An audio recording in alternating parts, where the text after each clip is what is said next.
En efecto, el título de mi charla es el surgimiento de la teoría monetaria moderna en Estados Unidos. Como sabéis, la teoría monetaria moderna ha cogido cierta repercusión últimamente, sobre todo después de que Alexandria Ocasio-Cortez la metiera como forma de financiar su Green New Deal. Y por tanto se ha convertido o ha pisado fuerte en terrenos en los que incluso hasta la fecha estaba excluida. Ya no el terreno político, que también no había recibido ningún tipo de consideración seria hasta el momento, sino incluso en círculos académicos, porque claro, cuando tienes la amenaza de que un político estadounidense con cierta proyección de futuro pues coloque a la MMT como forma principal de financiación de sus planes de gasto público, pues desde luego la comunidad académica tiene todo el sentido del mundo que se ponga a debatir sobre cuán sólida o no es la teoría monetaria moderna. Por mi parte, afortunadamente, ya había hecho este trabajo previamente, antes de que la MMT consiguiera la repercusión mediática que hoy tiene. Ya había publicado 2 libros sobre ella, criticándola desde su misma raíz. Hay algunos que dicen que la teoría monetaria moderna ni es teoría, ni es monetaria, ni es moderna, que es una suma de 3 mentiras. Yo no diría tanto, es decir, sí tiene algo de teoría, sí tiene algo de monetaria y sí tiene algo de moderna, depende cómo definamos cada uno de estos términos, pero en efecto cada uno de ellos tiene sus defectos, tiene sus trampas y eso es lo que hace que al final la teoría monetaria moderna llegue a conclusiones que son totalmente equivocadas. ¿Qué cabe esperar de una teoría monetaria, ¿no? Porque a partir de ahí podemos juzgar si la MMT es una teoría monetaria completa, no lo es, si tiene lagunas y si esas lagunas son suficientemente importantes como para que vicien sus conclusiones. Bueno, de una teoría monetaria cabe esperar al menos una teoría sobre la oferta y sobre la demanda de dinero o de moneda más en general, y por tanto también una teoría sobre el valor de la moneda.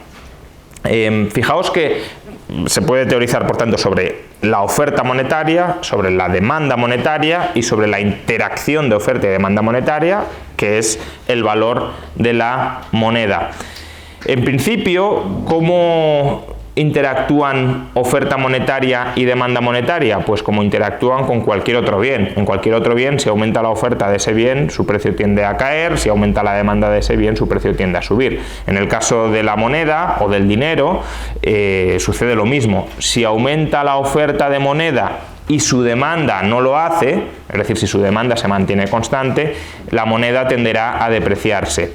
Si la oferta se mantiene constante y la demanda tiende a aumentar, el valor del dinero tenderá a incrementarse. Cuando decimos que el valor del dinero tiende a depreciarse, significa que el precio del resto de las cosas aumenta. Si el dinero vale menos, el resto de las cosas para comprarlas se encarecen. Hemos de dar más unidades monetarias que valen cada una de ellas menos.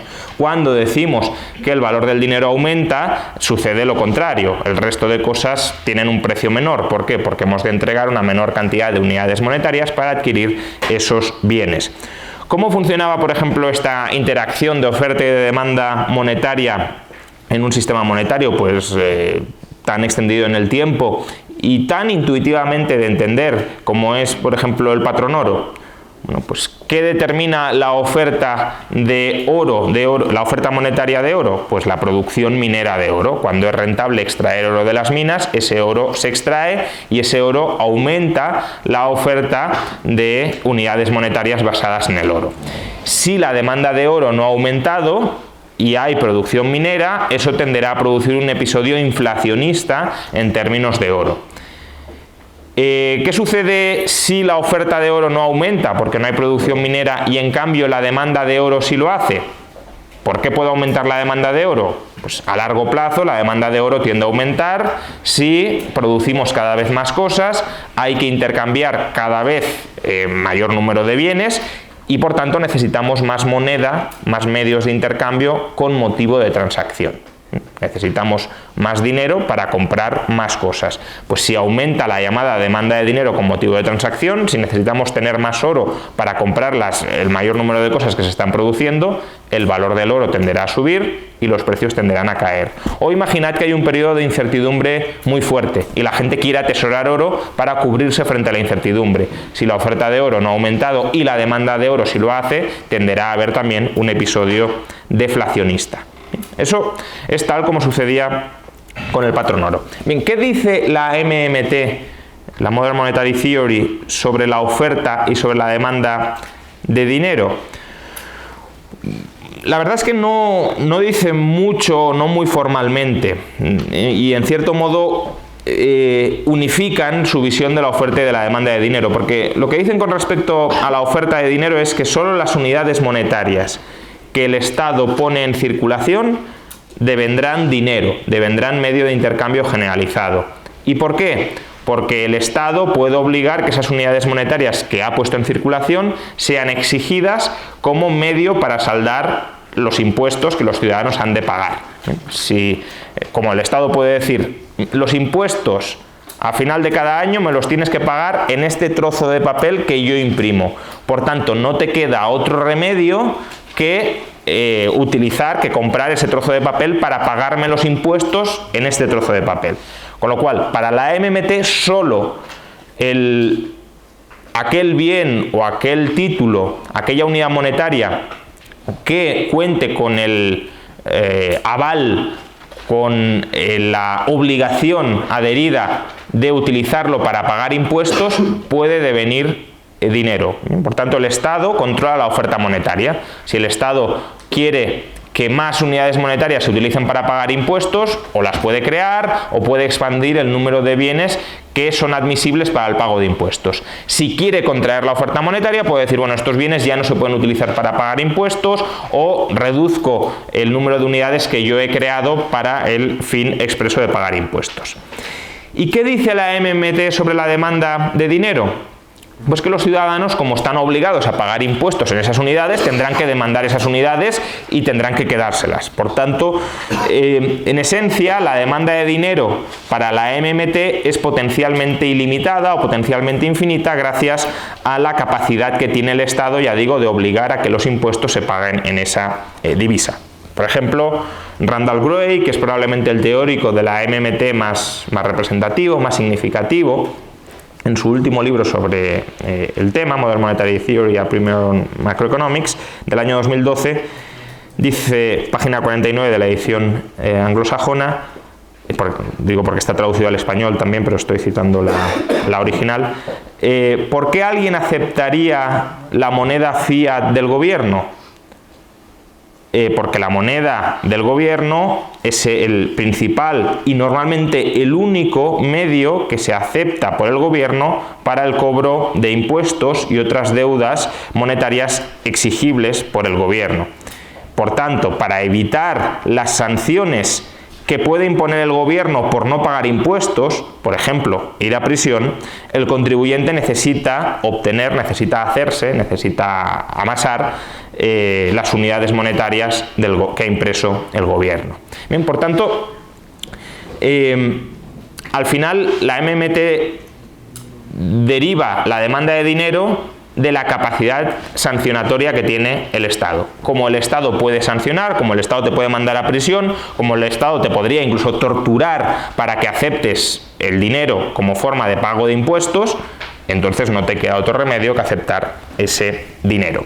Bien, y a partir de aquí, de esta caracterización de solo aquello que el Estado determina que es dinero y los ciudadanos, los contribuyentes, mejor dicho, tienen que tienen que demandar aquellas unidades monetarias que el Estado califica como dinero para poder pagar impuestos, a partir de esta doble conclusión, o de esta doble premisa, mejor dicho, llega la MMT a dos conclusiones que son las políticamente relevantes o las políticamente más conocidas. La primera es que aquellos estados que están endeudados en la divisa que ellos mismos crean, no pueden quebrar, no pueden declararse en bancarrota. Por ejemplo, Randall Gray, en la página 286, dice: la MMT afirma que un gobierno soberano que emita su propia moneda no convertible, su propia moneda fiat, no puede caer en la insolvencia en términos de su propia divisa. No puede ser forzado a incurrir en un default involuntario, en un repudio de deuda involuntario sobre las obligaciones que están denominadas en su divisa, ya que puede permitirse comprar cualquier cosa que está a la venta en su propia divisa. Y de hecho, esta es la segunda conclusión interesante de la MMT, que los gobiernos pueden comprar cualquier cosa que esté a la venta en su propia divisa, es decir, que el precio esté expresado en su propia divisa, ¿no? Pues si un televisor pone esto vale $500, pues el gobierno de Estados Unidos puede comprar ese televisor imprimiendo, creando $500, porque ellos manejan la oferta de dólares. Entonces, a partir de aquí, si el gobierno puede comprar cualquier cosa que esté a la venta en la divisa que crea el gobierno, los gobiernos, los estados, podrán, ya digo, esta es la segunda conclusión importante, acabar con el desempleo. ¿Por qué podrán acabar con el desempleo? Porque al final los parados son personas que están colocando a la venta su fuerza de trabajo, sus horas de trabajo, y por tanto el gobierno puede comprar ese servicio que ofrecen los trabajadores imprimiendo dinero. Esto es lo que se conoce dentro de la MMT como un plan de empleo garantizado. Lo que proponen es que el gobierno diga: todo aquel que quiera venderme sus horas de trabajo a $9 la hora, yo se las compro. Y yo coloco a esos trabajadores a crear o a producir algo. Por tanto, el gobierno se convierte en una especie de empleador de último recurso. Si una persona no encuentra empleo en el sector privado, puede ir al gobierno, puede pedirle un trabajo al gobierno, al sueldo que marca la MMT, por ejemplo, ya digo, $9 la hora, y el gobierno le dará algún tipo de ocupación, la que sea. No es tan importante el qué, sino la posibilidad de que el gobierno efectivamente, imprimiendo o creando nuevos dólares, pueda contratar a estos señores que venden ante el gobierno su fuerza de trabajo. Además dicen que esto será beneficioso porque, como sabéis, en momentos de mucho desempleo, esa coyuntura suele ir asociada a episodios deflacionistas. Cuando hay mucho paro, la economía suele entrar en deflación. Entonces, claro, ellos dicen: si conseguimos evitar tasas de paro del 25, del 30%, porque a toda esa gente la volvemos empleada pública, aunque sea de carácter temporal, evitaremos la deflación. Bien, evitaremos que los salarios caigan mucho, porque claro, si hay un 30% de paro, los trabajadores ofrecen su fuerza de trabajo a la venta en el sector privado y no hay demandantes de ese empleo, ¿qué pasará con el salario? Que se hundirá. Si se hunde el salario, se hundirán los precios y por tanto tendremos un episodio deflacionista. Pero dicen, claro, si nosotros absorbemos toda la oferta de trabajo a un precio fijo, $9 la hora, por ejemplo, pues entonces no habrá deflación. El salario no podrá caer de $9 la hora. Por tanto, estabilizaremos por ese lado los precios. Y por otro lado, imaginemos que estamos en medio de una expansión muy fuerte, que los empresarios quieren contratar a muchos trabajadores. Bueno, como esto no es un empleo de por vida, si los empresarios necesitan trabajadores a $10 la hora, pues pujarán por ellos y nos los quitarán del plan de empleo garantizado. Con lo cual también evitaremos las inflaciones, dicen. Porque claro, en una inflación los salarios tienden a aumentar mucho, hay mucha demanda de trabajadores y por tanto los salarios suben. Pero claro, si hay una oferta de trabajadores que está metida en este plan de empleo garantizado, esta oferta puede llegar al mercado cuando hay mucha demanda por ellos. De modo que también se estabilizarían los precios al alza. ¿Bien? Entonces, estas son, digamos, las dos grandes conclusiones de política económica de la MMT. No hay que preocuparse, no hay que obsesionarse por la solvencia de los estados que son soberanos y que manejan su propia divisa no pueden entrar en default, no pueden quebrar. No tienen por qué, es decir, evidentemente ellos pueden decidir arbitrariamente: yo no quiero pagar la deuda, pero que no se les puede forzar a declarar default, porque ellos siempre pueden generar todas las unidades monetarias que necesitan para cumplir con los bonos que ellos han impreso o que ellos han emitido. Y a su vez, la MMT también puede acabar con el desempleo. Básicamente lo que hacemos es comprar toda la fuerza de trabajo de aquellos trabajadores que la colocan a la venta y cuya venta no encuentra demanda en el sector privado. Fijaos que estas dos conclusiones políticas hacen a la MMT muy atractiva, especialmente en periodos de contracción deflacionista.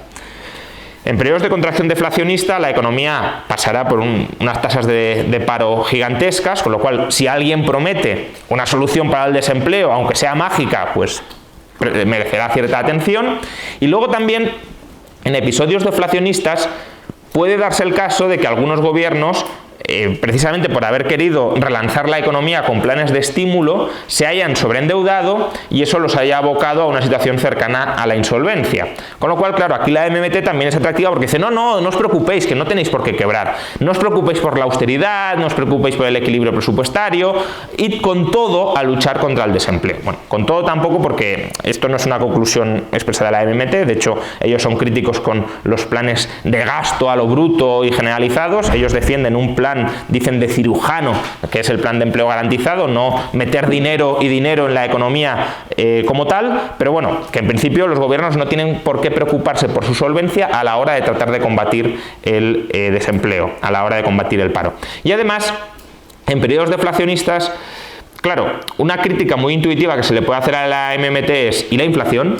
Os estáis olvidando de la inflación, ahora vamos a ir con ello. Pero claro, en deflación la inflación no es un problema, por tanto, como que tanto el contexto como las recomendaciones políticas hacen a la MMT una teoría muy atractiva para ser propuesta en medio de periodos deflacionistas y contractivos, es decir, durante las recesiones económicas. Tiene menos sentido en momentos expansionistas y con inflación, porque aunque según la MMT también su teoría es muy útil y muy aplicable en esos contextos, por ejemplo, ya decíamos, para estabilizar los precios al alza con el plan de empleo garantizado, el resto de recomendaciones tiene menos atractivo, menos punch político.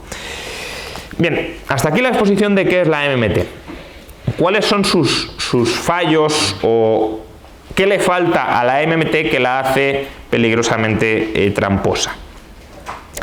A ver, empecemos con una idea general. Los medios de intercambio, la moneda, el dinero, si lo queréis, aunque no me gusta tanto el término aplicado aquí, pero bueno, pueden ser o activos reales o activos financieros. Es decir, nosotros podemos utilizar para intercambiar como medio de intercambio generalizado, para reducir los costes de transacción de nuestros intercambios, o activos reales, por ejemplo el oro, o activos financieros. Un activo financiero es aquel que es el pasivo financiero de otro agente.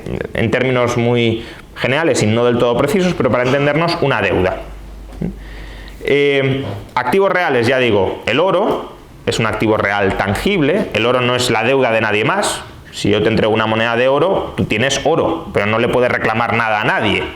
No puedes ir a una tercera persona y decirle, oye, que tú eres mi deudor, págame. No. Yo te he dado oro y la transacción termina ahí. Y tú, en el mejor de los casos, podrás endosar ese oro, podrás vender ese oro a un tercero, porque el tercero también valore el oro como activo real. ¿Bien? Bitcoin. Bitcoin es un activo real intangible. ¿Por qué es un activo real? Porque Bitcoin, de nuevo, no es el pasivo de nadie más. Yo teniendo un Bitcoin no le puedo exigir nada a nadie. No puedo ir ni siquiera a otro que se considere de la comunidad Bitcoin y decirle, oye, acéptamelo. Te lo aceptará si el otro quiere. Y al precio al que el otro quiera. Pero no está obligado a aceptártelo en ningún caso. Bien, por tanto, Bitcoin es un activo real intangible, el oro es un activo real tangible. Pero los medios de intercambio también pueden ser activos financieros, es decir, también pueden ser las deudas de otros agentes. El caso más típico o más habitual hoy en día es un depósito bancario. Un depósito bancario es una deuda del banco. ¿Bien? Yo puedo ir al banco y decirle, oye, págame este depósito en dólares, en euros, en yenes, en lo que sea. Por tanto, el banco tiene una deuda conmigo. Es más, si yo estoy endeudado con el banco, imaginad que yo estoy hipotecado con el banco, yo puedo forzar al banco a que acepte su propio depósito como medio para saldar la hipoteca que yo tengo con el banco. Porque el banco reconoce que eso es una deuda que tiene conmigo y por tanto yo puedo compensar las deudas que yo tengo con el banco con las deudas que el banco tiene conmigo. Bien. Y a su vez puedo endosar esa deuda a un tercero. Si hay un tercero que quiere ser acreedor del banco, yo le puedo endosar ese activo financiero. Bien, entonces, idealmente, aunque esto ya es una tesis controvertida y que no va con el objeto de la charla, pero por completar esto, idealmente, desde mi punto de vista, el sistema monetario ideal es aquel que combina activos reales y activos financieros. Los activos reales proporcionan un ancla real que vincula el sistema monetario con la marcha de la economía real, y los activos financieros proporcionan flexibilidad, elasticidad a los activos reales. La flexibilidad que les falta a los activos reales, que suelen ser muy inelásticos en términos de la oferta, es decir, su oferta no puede variarse mucho a corto plazo, y eso los hace muy susceptibles de episodios deflacionarios. Pero los activos financieros, en cambio, pueden aumentarse o reducirse de manera mucho más elástica en función de la demanda de dinero, y por tanto suplen la carencia que tienen los activos reales. Y a su vez, en la medida que los activos financieros sean convertibles en activos reales, los activos reales están tutelando a los activos financieros, porque fijaos que los activos financieros son deuda. Entonces, la deuda potencialmente se puede expandir mucho hasta niveles de mucha imprudencia, y por tanto hace falta, lo que os decía, un ancla que ate esa exuberancia financiera a la realidad, y ese ancla son los activos reales. Por tanto, es importante que convivan ambos. Activos reales sin activos financieros es un sistema monetario muy caro y muy ineficiente. Activos financieros sin activos reales es un sistema potencialmente desbocado en forma de ciclos de sobreendeudamiento y de distorsión en la asignación de los recursos. Bien. Ahora, ¿qué es la moneda fiat? Es decir, ¿qué son los dólares, qué son los euros, qué son los yenes, qué son las libras que tenemos en el bolsillo y que manejamos habitualmente? Bueno, aquí hay cierta controversia entre los economistas, y creo que aquí la MMT sí acierta más o menos al caracterizar la moneda fiat como un activo financiero. Un activo financiero, ¿por qué? Porque la moneda fiat es un pasivo financiero, por tanto un activo financiero, es un pasivo financiero del Estado. ¿Bien? Si yo tengo moneda fiat, si yo tengo euros, dólares, puedo ir a mi gobierno y cancelar la deuda fiscal, la deuda tributaria que yo tengo con mi gobierno. Yo tengo una deuda tributaria con el gobierno porque el gobierno, pues aquí ya entramos en filosofía política si queréis, es una mafia que extorsiona a los ciudadanos y por tanto puede decirles usted me paga o le mando a la cárcel. Pero lo cierto es que el gobierno es capaz de imponer unilateralmente a los ciudadanos una obligación tributaria. Es lo que hace continuamente conforme vamos realizando transacciones. Cuando yo compro un producto, el Estado me dice, estás obligado a pagar el IVA. Cuando yo cobro una factura, el Estado me dice, estás obligado a pagar un porcentaje de esa factura, o estás obligado a darme un porcentaje de esa factura en términos de impuestos sobre la renta. Bien. Tradicionalmente los impuestos, ¿cómo se pagaban? Se pagaban en especie. Es decir, el Estado decía, oye, el 10% de tu cosecha para mí. Hoy, en última instancia, los impuestos también se pagan en especie. Si el Estado os dice, me tienes que dar 100.000 euros, no los tengo, o los tengo pero no me da la gana de dártelos, pues por un lado te van a ejecutar y te van a expropiar todos los bienes que tengas hasta pagar los 100.000 euros. Por tanto, el Estado en última instancia se cobra con bienes materiales. Y si no, se cobra con tu libertad, se cobra mandándote a la cárcel. Y eso también tiene un valor real, también tiene un valor en especie. Entonces, si yo tengo moneda fiat, yo puedo cancelar la deuda tributaria que tengo con el gobierno. Si yo le doy dólares, el gobierno no me quita ninguna propiedad. Si yo le doy dólares, o euros, vamos, el gobierno no me manda a la cárcel. Por tanto, el derecho de cobro que el gobierno tiene contra mí, lo puedo cancelar entregándole moneda fiat. Como el Estado está obligado o se compromete a aceptar la moneda fiat como medio para cancelar la deuda tributaria, el derecho tributario que tiene hacia mí, ese papelito o esa unidad monetaria que me sirve a mí para cancelar el derecho de cobro del gobierno es un pasivo del gobierno. Bien, si vosotros habéis emitido algo que os obliga a renunciar a un derecho de cobro, eso es un pasivo vuestro. Por ejemplo, si el Corte Inglés emite cheques que está obligado a aceptar el Corte Inglés para comprar cualquier producto del Corte Inglés, eso es una deuda del Corte Inglés, porque el Corte Inglés está obligado a dar parte de su propiedad a quien le entregue alguno de esos papelitos. Por tanto, está obligado a renunciar a parte de su activo para, a cambio de esos papelitos. Bien. Quizá lo podáis entender esto mejor con dos ejemplos. Imaginad que yo he comprado bonos del Estado por valor de 10.000 euros. Bien, bonos del Estado que vencen al final del año. Todos tenemos claro que el bono del Estado es un pasivo financiero del sector público. Bien. E imaginad que mi deuda fiscal al finalizar el año con el gobierno es de 10.000 euros. Yo le podría decir perfectamente al gobierno: oye, tú no me pagas y yo no te pago.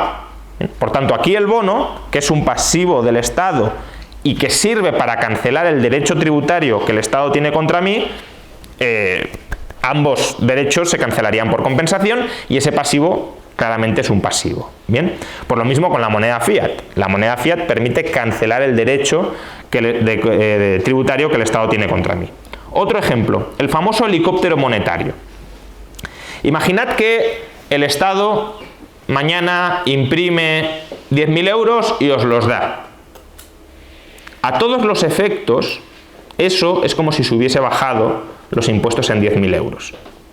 Porque a final del año, imaginad que tenéis una deuda de 10.000 euros y al haberos entregado gratuitamente 10.000 euros, os está diciendo a todos los efectos: no hace falta que este año me pagues impuestos. Bien.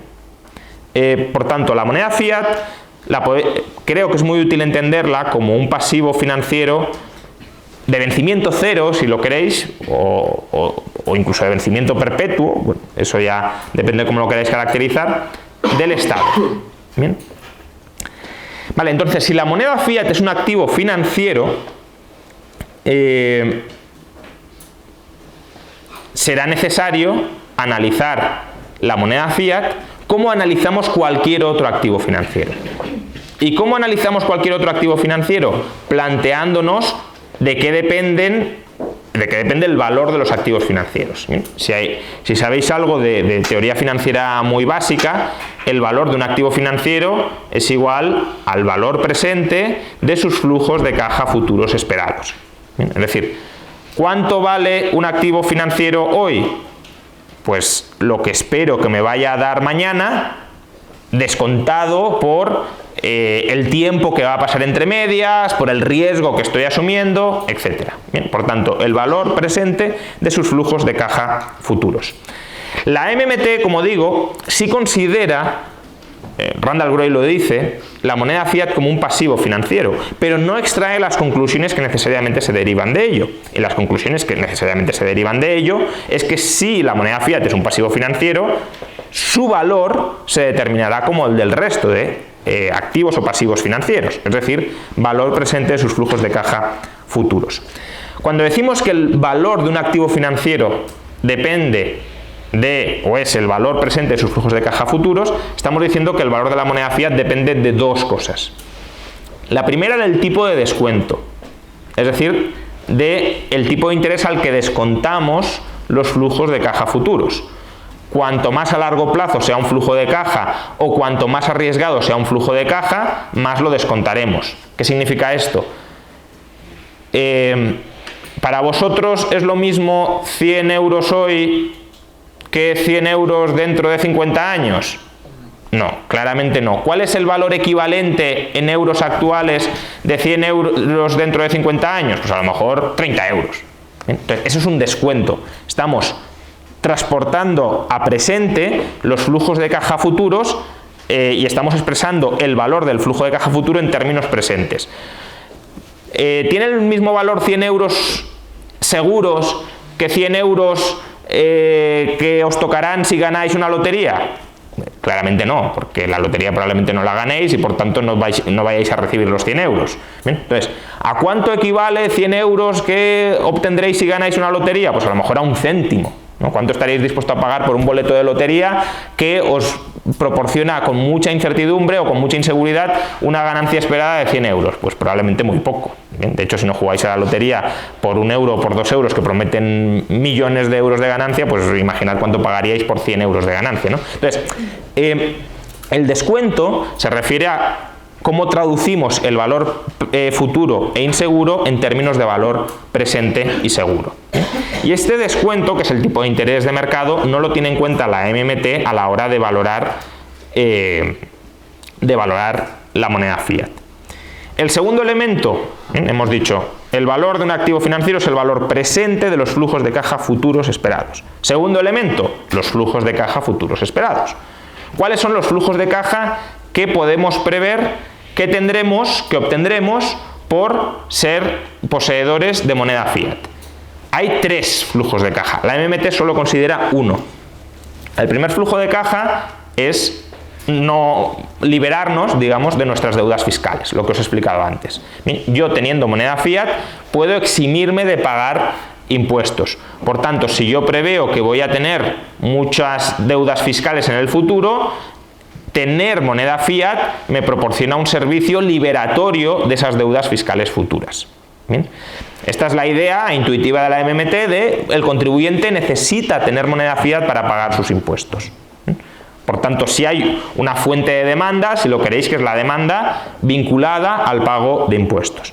Luego hay un segundo tipo de demanda o de flujo de caja, que es la adquisición de activos que el sector público coloque a la venta. Si yo quiero comprar activos del sector público, los tendré que comprar con moneda fiat. Por tanto, si me interesa comprar algunos de los activos financieros, o algunos de los activos, perdón, que el sector público coloca a la venta, también necesitaré moneda fiat. Imaginad que el Estado dice, yo voy a vender tierras para proteger el valor de la moneda fiat. Pues claro, si yo saco a la venta tierras y yo quiero comprar tierras, demandaré moneda fiat para comprar esas tierras. O imaginad, que esto es más habitual, que el Estado dice, yo tengo, imaginad que su divisa se llama, bueno, pesetas, ¿no? Dice, yo quiero defender el valor de la peseta. Tengo reservas en dólares. Voy a utilizar mis reservas en dólares para proteger el valor de mis pesetas. ¿Qué hago? Saco a la venta dólares para que aquellos que quieran comprar dólares compren pesetas para comprarme los dólares. ¿Bien? Por tanto, otra fuente de valor, otro flujo de caja esperado de la moneda fiat son los activos públicos que el Estado saque a la venta contra la moneda fiat. ¿Bien? Por tanto, tenemos activos fiscales, activos no fiscales del gobierno, y hay un tercer flujo de caja, que es la expectativa de que podamos endosar la moneda fiat a otra persona en el sector privado. Bien, si la moneda fiat se utiliza como medio de intercambio general dentro del sector privado y tiene un valor relativamente estable, a mí me puede interesar tener moneda fiat como instrumento para articular mis transacciones en el sector privado. Bien. Por tanto, al final estamos diciendo que el valor de la moneda fiat depende del valor presente de los activos que la respaldan, que es lo mismo que cualquier otro activo. Es decir, ¿de qué depende el valor de una acción de una empresa? Del valor de los activos empresariales que respaldan a esa acción. Es decir, de la expectativa de los beneficios futuros de esa empresa, que estará materializado en sus activos empresariales que hoy tiene, tangibles e intangibles.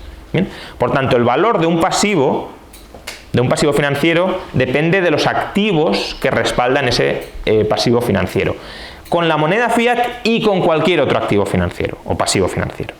¿Bien? ¿Por qué? Porque un pasivo financiero es una promesa de pago y, por tanto, la promesa de pago depende de las herramientas que yo tengo para cumplir esa promesa de pago, y las herramientas que yo tengo son los activos de que dispongo para honrar esa promesa de pago. ¿Bien? En el caso de la moneda fiat son activos fiscales, activos no fiscales y el valor presente de la liquidez. Dicho de otra manera, si el gobierno aumenta la oferta de moneda fiat y ninguno de estos 3 activos que respaldan la moneda fiat aumenta paralelamente, habrá un aumento de la oferta de moneda fiat sin que aumente la demanda de moneda fiat. Y por tanto la moneda fiat se depreciará, perderá valor. Y además, si os fijáis, puede depreciarse de un modo autoagravado. ¿Por qué? Porque parte del valor de la moneda fiat depende de la estabilidad de su valor. Es decir, hemos dicho, la tercera fuente de demanda de moneda fiat es demanda de moneda fiat para transacciones en el sector privado. Claro, si la moneda fiat empieza a tener erráticamente inflación, yo no voy a demandar esa moneda fiat para utilizarla en el sector privado. Por tanto, dejaré de demandar moneda fiat para usarla en el sector privado, con lo cual la demanda de moneda fiat todavía se hundirá más. Bien. O el tipo de descuento. Es decir, como ahora veremos, si hay inflación, los servicios que proporciona la moneda fiat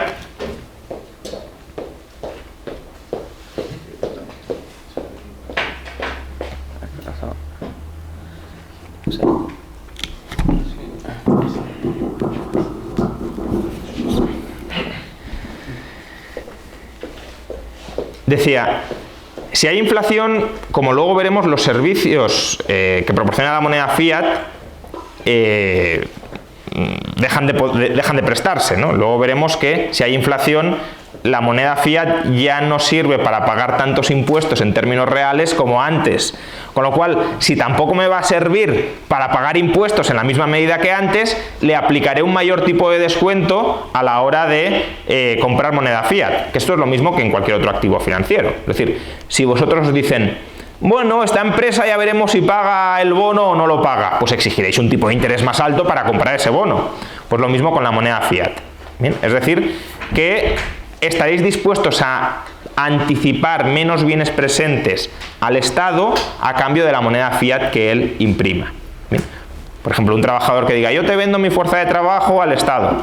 Ya, pero si veo que va a haber mucha inflación, no, a 9 dólares la hora, no, a 20 dólares la hora, porque yo me tengo que proteger frente a la inflación que sé que vas a generar con tu moneda fiat. Bien. Vale, entonces, el hecho de que la moneda fiat sí pueda estar expuesta a inflación en caso de que los activos que respaldan la moneda fiat no se revaloricen en la misma medida en que se crea nueva moneda fiat, y por tanto que el valor de la moneda fiat se deprecie, tiene implicaciones fundamentales sobre las dos propuestas de política monetaria, de política económica de la MMT. Empecemos por la segunda, por la idea de que es capaz la MMT de acabar con el desempleo a través de su plan de empleo garantizado. Lo principal, con inflación, el señoreaje, es decir, la extracción de recursos del sector privado que acomete un Estado imprimiendo moneda, con inflación el señoreaje deja de ser ilimitado. ¿Bien? Cuanto más suben los precios, menor capacidad tienen los gobiernos de apropiarse de recursos del sector privado, ¿no? Es decir, si los precios son estables, si no suben los precios y el gobierno imprime 100 dólares, pues el gobierno se queda con algo que vale 100 dólares de la economía. Pero claro, si el gobierno imprime 100 dólares y ese algo sube de 100 a 1000, pues ya solo puede comprar una décima parte de lo que antes quería comprar. Por tanto, la capacidad que tiene el Estado de extraer recursos de la economía imprimiendo, creando nueva moneda, depende de la estabilidad de precios. Y claro, los ciudadanos se protegen de la inflación que esperan que va a generar una política monetaria laxa, digámoslo así, una política monetaria consistente en imprimir moneda para que el Estado acapare recursos de la sociedad. Se protegen ¿cómo? Subiendo precios. Si yo sé que después de que yo te venda este bien, los precios en el resto de la economía van a subir y que por tanto voy a ser yo quien me coma la pérdida de poder adquisitivo de la moneda, te subo anticipadamente los precios para que seas tú quien se coma esa pérdida de poder adquisitivo. Con lo cual, habida cuenta de que los gobiernos, a diferencia de lo que dice la MMT, no pueden comprar cualquier cosa que esté a la venta en su propia divisa, porque las cosas que están a la venta en dólares o en euros pueden subir mucho de precio hasta volver imposible que las compre el gobierno, o incluso, si ya llegamos a un episodio hiperinflacionario, las cosas que hoy están a la venta en dólares pueden dejar de estar a la venta en dólares si el dólar se convierte en una divisa basura. Habida cuenta de que los gobiernos no pueden necesariamente comprar todo lo que hoy puntualmente está a la venta en su divisa, la cuestión es, ¿Pueden los gobiernos terminar con el desempleo sin generar inflación? Que es lo que dice la MMT. Bueno, esto depende, de nuevo, si los gobiernos son capaces de contratar trabajadores, por ejemplo, a $9 la hora, y con esa contratación de trabajadores son capaces de crear bienes o servicios que pueden venderse a corto plazo en el mercado a un precio igual o superior a $9 la hora, entonces, efectivamente, creando nueva moneda fiat, los gobiernos podrían terminar con el desempleo sin generar inflación, porque simplemente estarían produciendo valor, contratando trabajadores a ese valor. ¿Bien? De nuevo, si los activos que respaldan la moneda fiat, en este caso las mercancías que se producen y que se colocan a la venta, tienen el mismo valor que la nueva moneda fiat que se está imprimiendo, no hay inflación ni deflación. Ahora, los gobiernos que apliquen la teoría monetaria moderna van a ser capaces de contratar cantidades masivas de trabajadores, en España 3 millones de trabajadores, y generar un valor superior al precio, al salario que les están pagando, cuando centenares o millares de empresarios en el sector privado, compitiendo con sus ideas empresariales, son incapaces de hacerlo. Son incapaces de hacerlo porque si fueran capaces los contratarían. Pues hombre, es más que dudoso.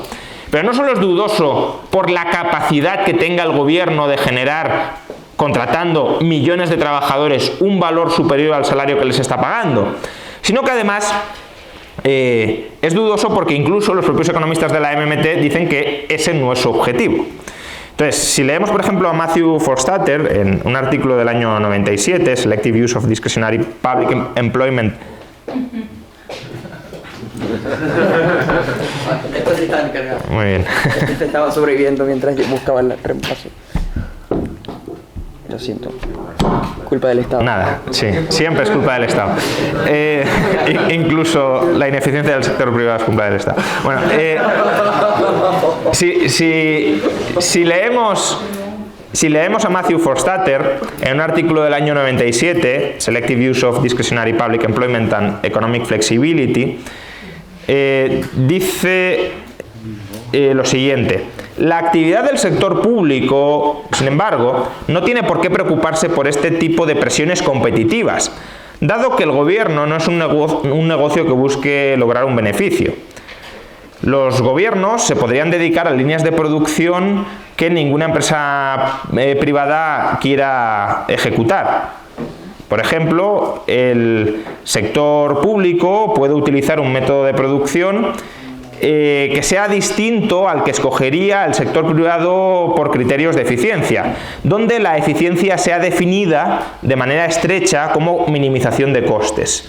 El gobierno puede tomar sus propias decisiones basadas en otros criterios, como la preocupación por el entorno macroeconómico global o valores sociales. Es decir, básicamente lo que está diciendo este señor, miembro de la MMT, es: vamos a contratar a trabajadores para que hagan cosas que no van a ser rentables en el sector privado. Y cuidado, no estoy diciendo que a veces, este es otro debate, el gobierno no tenga que hacer actividades que no sean rentables en el sector privado. Por ejemplo, un bien público, tal como se lo define en economía, pues a lo mejor el gobierno tendría que ejecutarlo, o algo que tenga externalidades positivas. Lo que estoy diciendo es, incluso aunque se dedicaran a hacer esto, en la medida en que no haya un reflujo de las unidades monetarias que han impreso al gobierno, es decir, en la medida en que no vendan esos bienes en el mercado a un precio igual o superior a los salarios que están pagando, aun cuando estén produciendo bienes que sean mucho más valiosos socialmente que el coste monetario que están incurriendo, habrá inflación. Si tú quieres financiar bienes que socialmente sean muy valiosos, financialos con impuestos. Porque si los financias con impresión monetaria y no hay un reflujo de la moneda que has impreso al sector público, esa moneda se quedará en manos del sector privado sin capacidad de refluir al sector público y entonces habrá inflación. Bien. Y lo mismo vale para la prestación de servicios gratuitos. Imaginad que dicen, bueno, vamos a contratar a trabajadores para la educación pública. Bueno, en la medida en que tú proporciones educación pública sin cobrar a los usuarios de la educación pública, de nuevo estarás pagando a los trabajadores por unos bienes que vendes gratis en el mercado, y eso también generará inflación. Al margen de si genera más valor o no, estamos hablando de reflujo monetario para estabilizar el valor de la moneda, no de si socialmente se genera más valor que el coste de oportunidad de los recursos que estamos empleando.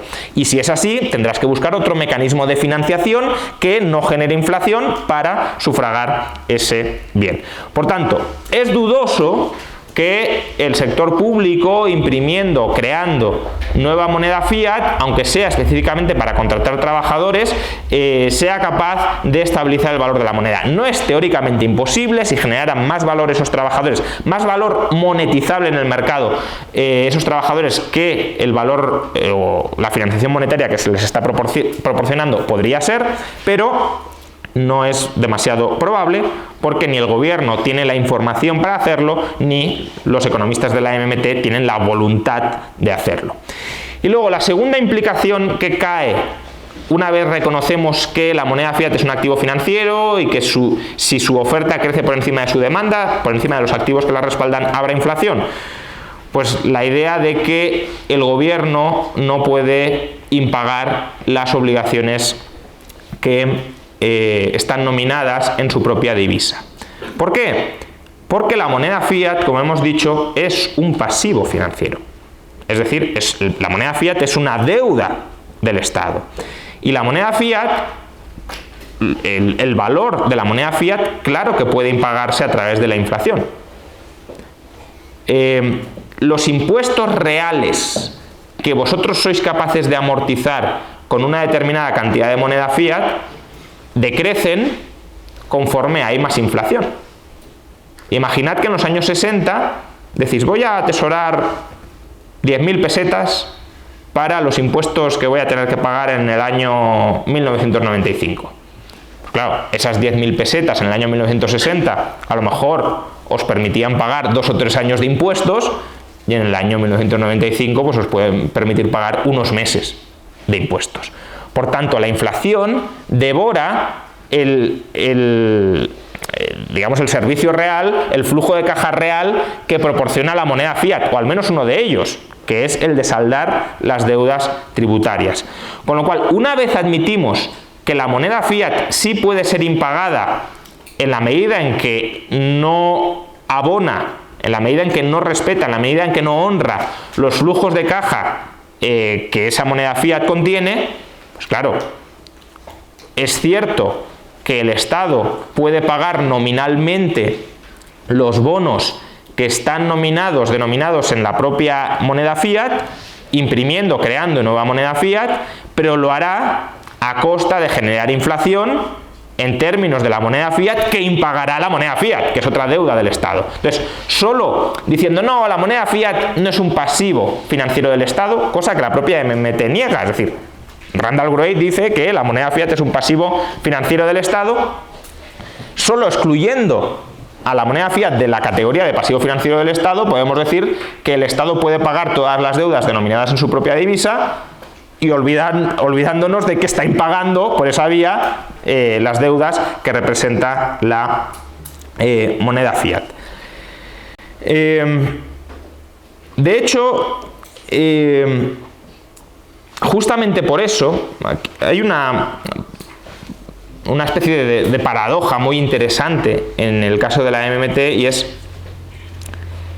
si todo lo que dice la MMT es tan bonito y tan factible, ¿por qué hay estados que renuncian a su soberanía monetaria? Es decir, ¿por qué hay estados que se endeudan en moneda extranjera?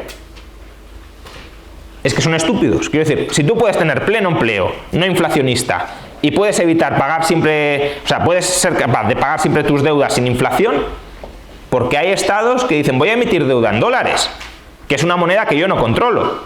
Por ejemplo, Argentina, por ejemplo, Venezuela. ¿Por qué estos gobiernos están endeudados en divisa extranjera? ¿Por qué estos gobiernos no administran su propia divisa, como dice la MMT? Porque la MMT dice, no, es que estos gobiernos fracasan porque están endeudados en moneda extranjera. Vale, pero vayamos al punto inicial. ¿Por qué estos gobiernos se han endeudado en moneda extranjera desde un inicio? Pues porque su divisa es tan sumamente basurienta, es tan sumamente mala, que nadie la quiere. La demanda de esa divisa, como se sabe que esos gobiernos son tan irresponsables, tan manirrotos, tan estafadores para los tenedores de moneda fiat, la demanda es prácticamente nula. Con lo cual, si tú intentas comprar algo en el mercado imprimiendo esa moneda, como decimos, su capacidad de compra es ridícula y además la impresión rápidamente genera inflación que erosiona todavía más esa capacidad de compra. Si un gobierno intenta emitir deuda, bonos en su propia divisa, por ejemplo, Argentina emite bonos en pesos, el tipo de interés que se le puede exigir puede ser mucho más alto que el tipo de interés de emitir deuda en dólares. ¿Por qué? Porque los inversores ya están descontando que en algún momento va a recurrir a la inflación como estrategia para impagar esa deuda. Por tanto, los gobiernos se endeudan en moneda extranjera cuando ya han hecho un uso tan malo de su propia divisa que no les queda otro remedio que para poder seguir financiándose han de adquirir moneda extranjera, es decir, han de renunciar a su soberanía monetaria. La aplicación sistemática de las políticas de la MT llevaría precisamente a que los gobiernos abusen tanto de su divisa que esa divisa termine siendo no utilizable ni siquiera en los términos en los que los gobiernos más ortodoxos la están utilizando hoy. Y ya termino, y este es el motivo por el cual todos los gobiernos occidentales, más o menos serios, han tomado la decisión de separar su política monetaria de su política fiscal. Aunque en cierta manera la moneda fiat es un instrumento de política fiscal, porque como digo, es un mecanismo para saldar impuestos y por tanto forma parte de la política fiscal, lo que han hecho los gobiernos ha sido otorgar esa parte de la política fiscal, si lo queremos, a una autoridad independiente que no se rige por criterios cortoplacistas y presupuestarios de los gobiernos nacionales para que regule cuánta moneda fiat se crea o se deja de crear. Es decir, en un banco central más o menos independiente del gobierno, para que sea este el que, preocupándose por el valor de la divisa, es decir, cuidando el valor de la divisa, que no se deprecie más de un 2% al año, que seamos capaces incluso en el mercado internacional de estabilizar, algunos bancos centrales, de estabilizar su valor dentro de determinadas bandas de fluctuación. Es decir, cuidar con los activos que tiene el Banco Central y en última instancia el Estado, cuidar el valor de la divisa, no abusar de la creación de divisa para financiar las necesidades de gasto del gobierno, obligar a que el gobierno, si quiere financiarse sosteniblemente en el mercado y no quiere quebrar, tenga que cuadrar a largo plazo las cuentas, porque descuadrar las cuentas genera en última instancia también descrédito de la moneda y genera inflación. Esta es la razón, por cierto, por la que en Europa no solo tenemos un Banco Central independiente, sino también un pacto de estabilidad y crecimiento. Fijaos que se está diciendo, no solo el Banco Central va a ser independiente, es decir, va a gestionar la oferta monetaria por su cuenta y riesgo, y además vamos a colocar en el Consejo de Gobierno a tipos relativamente antipáticos del Bundesbank, que están obsesionados con que no haya inflación, sino que además los gobiernos se van a comprometer a no tener mucha deuda ni mucho déficit, porque en última instancia mucha deuda y mucho déficit se traduce en bancarrotas, en repudios de la deuda, y no queremos que el Banco Central acuda al rescate de esas bancarrotas, porque queremos una moneda seria que no se utilice para salvar a los gobiernos a costa de generar inflación. Luego, por supuesto, ya sabemos que los políticos pues esto no lo respetan demasiado, el Pacto de Estabilidad y Crecimiento se lo saltan, el Banco Central Europeo está bajo asalto de élites políticas y no de banqueros centrales serios,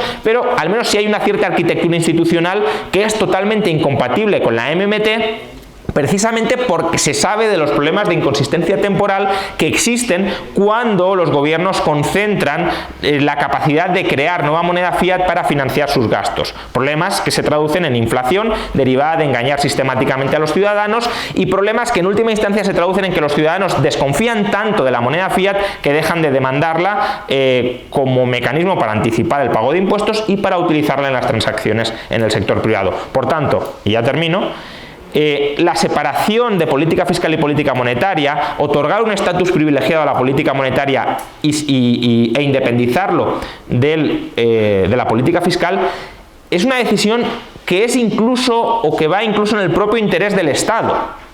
Por supuesto también en interés del tenedor de la moneda, pero en interés del Estado, porque el Estado sabe que sin esa arquitectura institucional, sus pasivos, materializados en la moneda fiat, serían totalmente basura en el mercado, serían pues como los pesos o como los bolívares, y por tanto, ¿cómo podemos conseguir que nuestros pasivos sean aceptados, funcionen y podamos incluso aplicar un pequeño señoreaje todos los años sobre esos pasivos? Pues vendiéndolos como algo relativamente serio en lo que los gobiernos no tienen capacidad de influencia. La MMT pretende derribar esos muros y paradójicamente pretende derribarlos en beneficio del gobierno, cuando a largo plazo sería totalmente perjudicial, ya no solo para el contribuyente, que encontraría herramientas para defenderse, en todas las hiperinflaciones hay herramientas para defenderse, sino que sería perjudicial para el propio gobierno, que sería incapaz de financiar nada con su propia moneda fiat. Muchas gracias.